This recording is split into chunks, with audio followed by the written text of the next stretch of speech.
Bryon, how are you? I'm doing great, thanks, sir. How are you doing? Doing fantastic. Doing fantastic. Thanks for having me. Oh man, are you ready for this gladiator battle? I know you've You got. know what? We're stoked, buddy. We're stoked. Yeah, for Well, sure. you've got some stiff competition. Courtney Carroll, Sean Getty, and Georgia Tush is going to be your moderator. Are you ready for this? Are you warming up? Don't stretch. You got to stretch beforehand so you don't pull a hammy, man. This is my buddy, I gladiator was born battle. ready. I'm ready. I'm scared, but I'm ready. All right. Well, we'll help you warm up today. Awesome. So let's talk about this. So you're up in the Pacific Northwest, Bellingham, Washington area, and Vancouver Island area. Now, you as an agent, you've been using buyer rep agreements since 2002. You want to share a little bit about that? Why did you start, and what were the battles you faced using that? Because a lot of agents weren't. Yeah, so that's a great question, Bryon. We when I started in the business in 2002. There was it was a one-page document, and they called it the buyer, I think the legal term at that time was buyer agency contract. And my mentor had said, well, you're going to have two parts to your business. You're going to have the listing business and you're going to have the buyer business. And you need to treat your buyer business like you do your listing business. You sign the buyers to a 1-year term.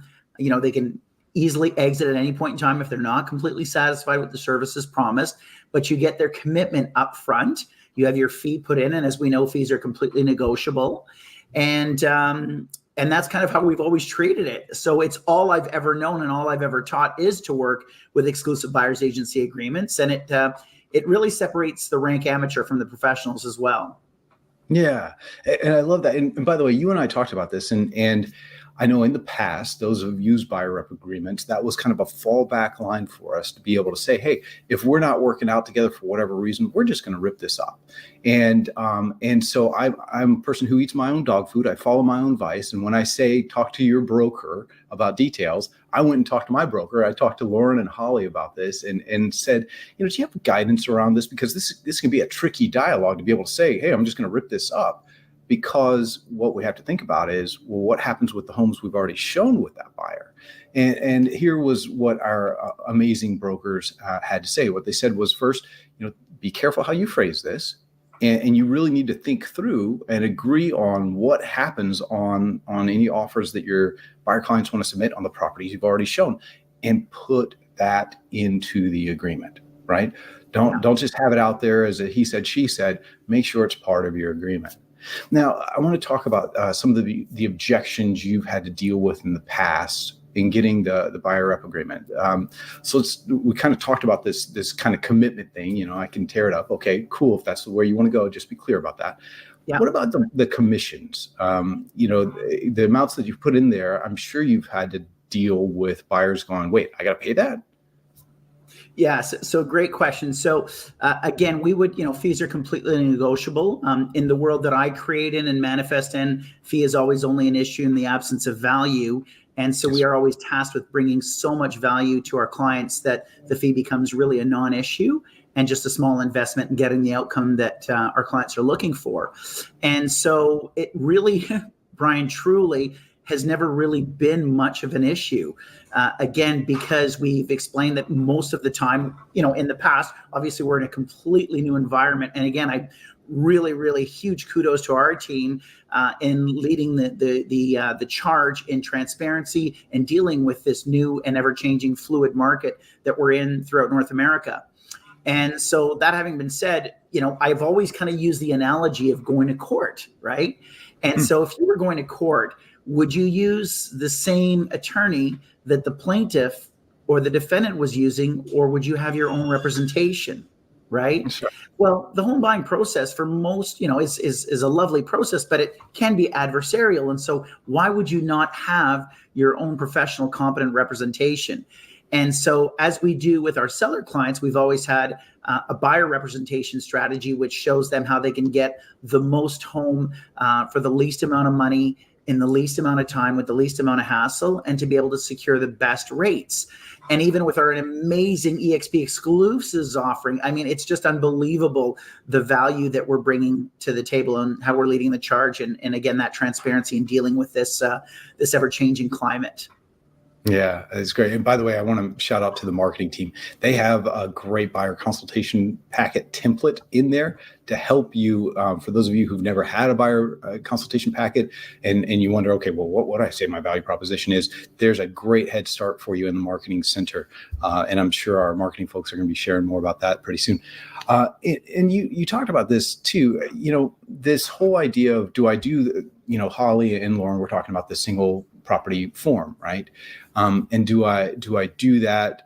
Do I do an exclusive? Now, when you've done your buyer rep agreements, how did you do it? Was it an exclusive, and did you deal with that sort of commitment phobia from the buyer? And what would you say about that? Yeah, so great question. I think that's it's a very, very loose kind of a commitment introduction into, hey, this is what it may look like. But I think at the end of the day, if you understand your value, and as you pointed to in our marketing center, we've got amazing buyer collateral that's relevant for today's market and what's happening. It really is a non-issue, Bryon. It's just an educational point to train and to learn to say, listen, I bring tremendous value.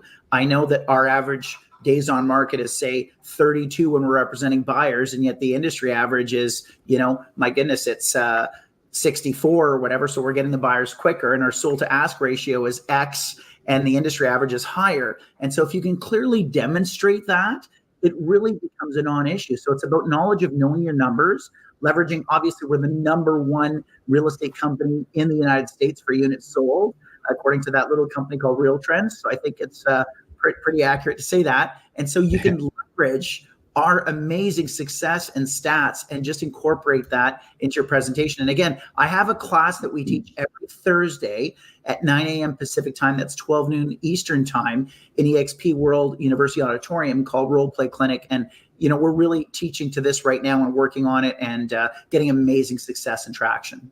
Yeah, check the calendar for that. It's amazing class, amazing feedback on it. And thanks, by the way, for doing that for us. We really appreciate it.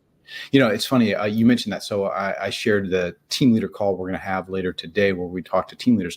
One of the things we're encouraging them to do is exactly what you're talking about with the metrics. And just to you mentioned a few of them, just to run down a quick list of them, the dollar savings that you get for your buyer clients. And that could be concessions, and that could be percent list to sell negotiations.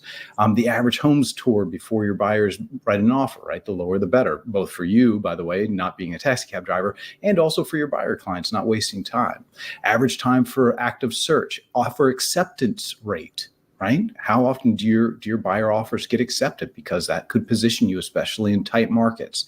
Buyers represented in the area, and there's probably a ton more. So really kind of think about what metrics you succeed at as an agent, or what metrics we succeed at as EXP, and make sure you talk to your broker about some of these metrics so that you got that fodder if you don't have a whole lot of production of your own just yet.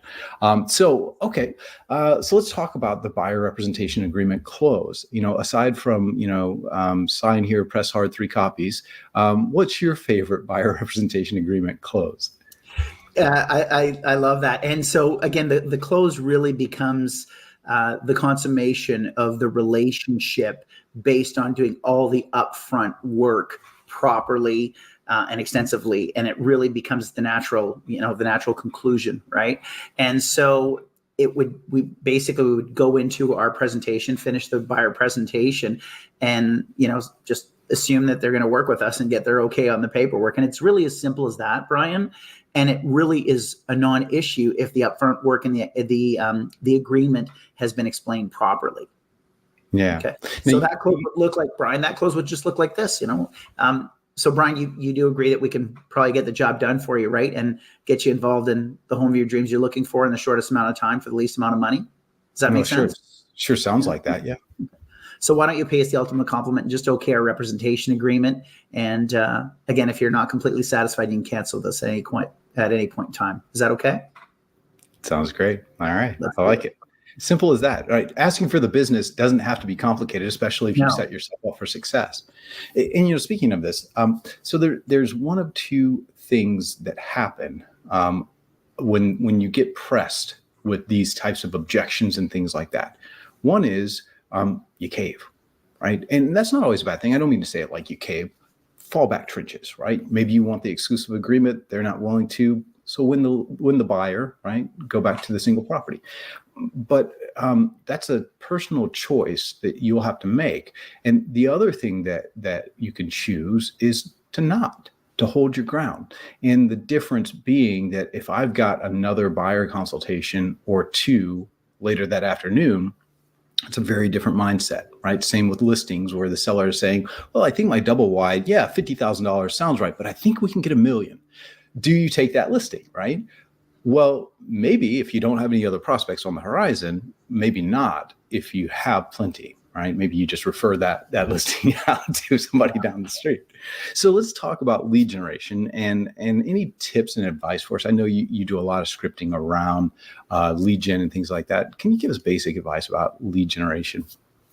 Well, first of all, you've got to block your time, and lead generation isn't a once in a while thing. It's an all the time thing.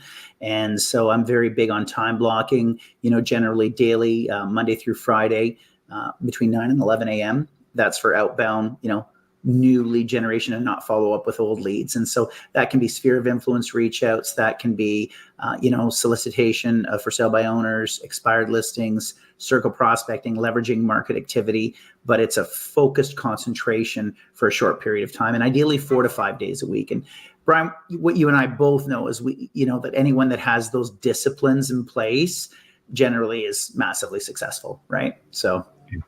It's funny. I was talking to my friend Levi Laxick, and we were talking about this kind of concept. And what he said was, not only do you have the abundance of having those other consultations, but if you're really lead generating the correct way, people are coming to you ready to sign with you. Right? There's not going to be those same sorts of objections that you get from, the internet leads that you buy and things like that. Yeah. So I love that. All right. Any final parting advice for us as we're adjusting to some of the changes in the industry?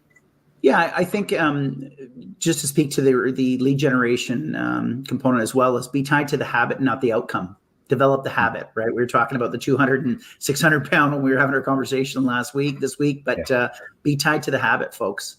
And it's a changing market, so stay on top of it. If you're with us at EXP, I believe that we are absolutely leading the charge in terms of information and strategy. And if you're not, well, you may want to align with us, because with this RevShare 2.0 and everything else that we're introducing, my goodness, it's awesome. So yeah. And if you haven't registered for EXPCon Canada, make sure you do. That's next week in Toronto, May 8th. There we go. We are super stoked to see you. Thanks, everybody, for qualifying your time to be here. And again, every Thursday, 9 a.m. Pacific time, 12 noon Eastern time in EXP World, we have a role play clinic, and we'd love to see you all there. As always, sir, it's a pleasure. Thank you so much for coming and sharing with us. We really appreciate it.